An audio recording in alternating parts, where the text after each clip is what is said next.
वाजिबे नशा तेरा बिगड़ा दशा मेरा, मैं तो ये एडिक्ट हो गया।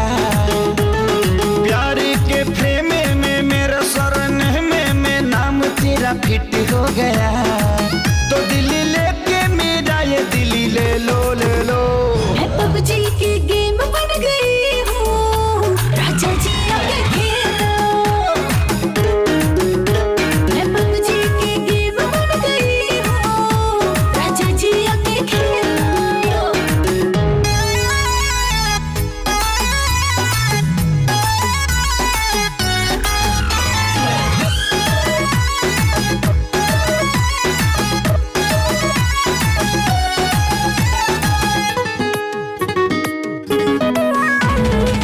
चीज़ नवाबी हूँ मैं, सब पे हावी हूँ मैं, कोई ना है मेरे जैसा।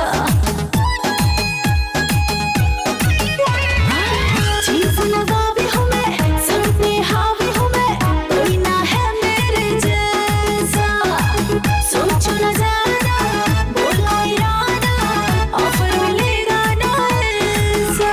तेरे रूप तेरे रंग का मैं फैन हो गया, तुझे देखने का आदि मेरा मैन हो गया। आओ संग में करे हाय हेलो हेलो। मैं पबजी की गेम बन गई हूँ, राजा जी आके खेलो। मैं पबजी की गेम बन गई हूँ, राजा जी आके खेलो।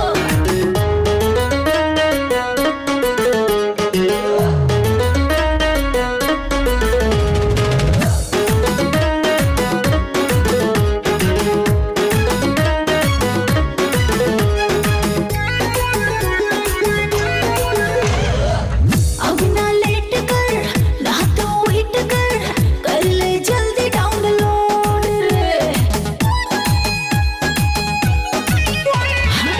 अब ना लेट कर, ना तो वेट कर ले जल्दी डाउनलोड रे।